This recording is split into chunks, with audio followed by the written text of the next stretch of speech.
Greetings from a very hectic mid-September. I hope viewers who are students or academic workers are having a productive start of the fall semester. My apologies for not vlogging lately, but the past few weeks have turned my schedule into a dumpster fire. Teaching 3 classes, traveling for work, doing a series of webinars, writing more newsletters about AI, working on copy edits for the forthcoming book, and dealing with, well, one gigantic problem I'll be speaking of shortly have kept me from posting. Let's see if I can resume the groove. Today's topic is a dark one.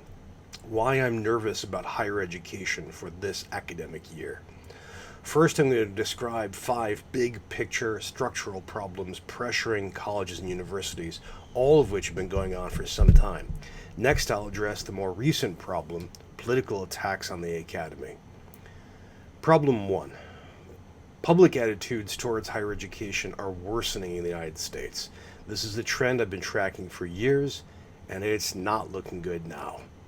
The most recent Gallup poll found fewer Americans placing a very high value on colleges and universities, with a growing number reaching 1/4 of us seeing academia is not too important at all. A little more than 1/3 see higher education as weakly fairly important. This matters for several reasons. Shrinking public support might translate to reduced state financial support for public universities. It might cause private donors to step back from giving as much as they used to. And it makes it harder to defend the academy from political pressures, about which I'll say more in a few minutes. There's a link to the source of this in the show notes, along with everything that I'm quoting from and showing. Problem 2, potential enrollment decline. Now, a clear majority of American colleges and universities depend on student fees to power their budgets, so downward direction for enrollment hits them financially very hard. This has been a major story since around 2012, when total post-secondary enrollment reached a peak. Ever since then, student numbers have dipped down year by year, dropping harder during COVID. We've seen a slight recovery over the past year, driven almost entirely by high school students taking community college classes, but we're still below peak. It's too early to tell how this year's numbers will play out. Possibly they'll grow, which is good news for campus bottom lines. Possibly they won't. One reason they might not is the unfolding problem with international student numbers. Until January, American higher education was poised to attract even higher numbers of foreign students, as several key Anglophonic competitors, Canada, Britain, and Australia, reduced their numbers. Yet the Trump administration has taken many steps to make America's campuses and the national culture daunting to would-be foreign learners. I'm still waiting for good data on this, but have been hearing from some universities that their international student numbers are declining. This is bad for several reasons. First, international students tend to pay full tuition or more, which helps support budgets. Second, these students can be terrific for institutions seeking a global experience for their students. Watch this carefully.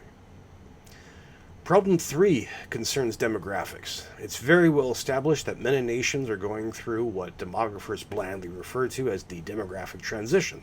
They produce fewer children and live longer lives. I've written and have vlogged about this extensively, you can see show notes, and for now just want to sound the theme for how it might play out over the next year. Countries that have gone through the transition have fewer K-12 students, meaning shrinking numbers of would-be traditional age undergraduates.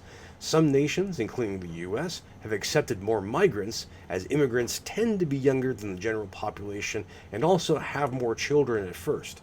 But anti-immigrant sentiment has risen across many of these nations. In the US, the Trump administration has launched a massive effort to repel and expel migrants.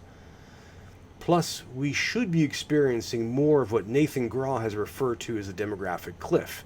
That is the impact of many parents deciding not to have kids way back during the 2008 financial crisis. In other words, we will continue to see more pressure on the incoming traditional age population. Problem 4 is campus finances. A good number of colleges and universities have been suffering from economic pressures for many reasons. I've already mentioned enrollment and demographic problems. To this, we can add state support still below historical levels, rising costs in some areas, including medical expenses and deferred maintenance, not to mention several years of general inflation. Individual campuses have seen many individual stories along these lines, some good, some bad. Things vary from state to state. New Hampshire seems one extreme example, massively cutting funds to its already strained system.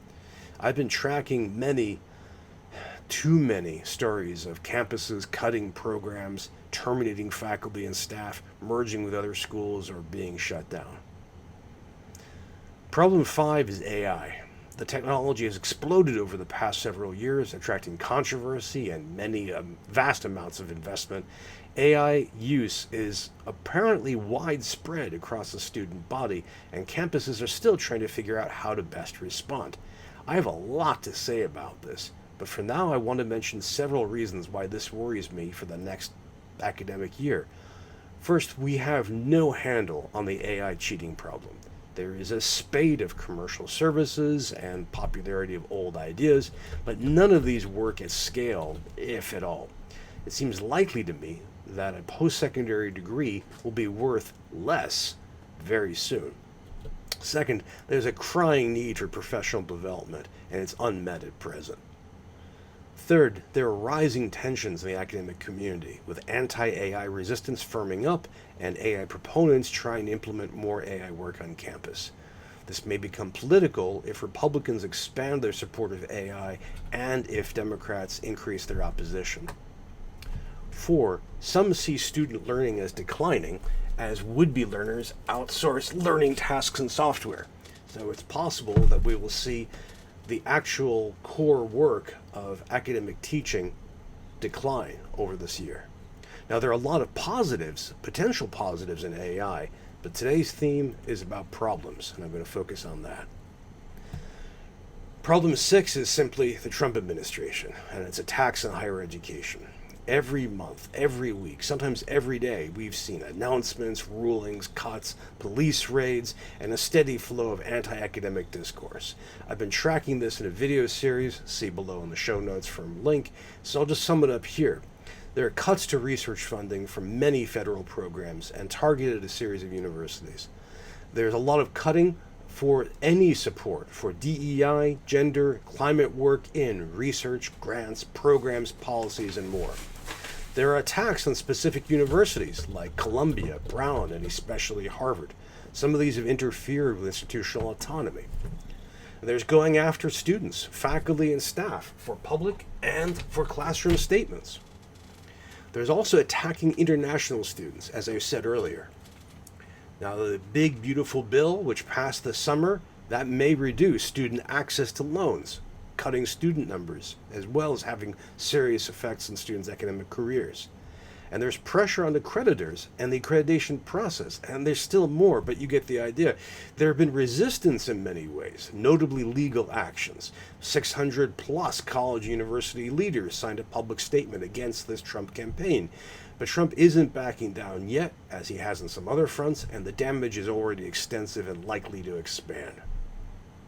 Problem 7 is related to Problem 6. Republican attacks, independent of Trump or encouraged by him, at the state and local levels.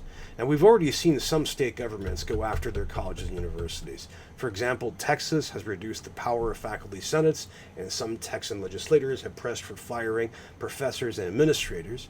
For another example, Ohio's SB 1 law banned diversity, equity, and inclusion programs, limited tenure protections, cut back union bargaining, reduced faculty governance, and more. There are also local level actions, such as bomb threats and swatting, not to mention doxing. The assassination of Charlie Kirk has supercharged this Republican hostility to higher education. As I record this, there have been a spate of faculty and staff doxed, called out, or outright fired for perceptions of their reactions to Kirk's death on a university campus. There's a lot more I can say about each point here, but this is longer than I planned, so let me wrap it up now. Taken together, we're experiencing serious pressures on higher education. By this time next year, we could see an academy which is held in lower esteem, with a smaller student body and number of staff, more subject to political control, and suffering any number of mental, physical, and psychological, not to mention reputational damages. We could see more program closures, layoffs, mergers, and campuses shutting down. What can academics and our allies do to prevent such a failure? That's a subject for another video. I'd love to hear your thoughts and comments in your own videos. One more point. I'm nervous, honestly, about publishing this video. Like most people working in higher education, I don't have the protections of tenure, nor am I independently wealthy. The Trump administration and its supporters are eager to attack the reputation of anyone they dislike. So posting this is a risk, but I think it's important to get these ideas in circulation and in conversation. That's all for now. Again, I'd love to hear your thoughts. Please take to the comment box or make your own videos. I hope everybody listening to this is safe and sound. Please take care during this extremely dark time for those of us in and around higher education.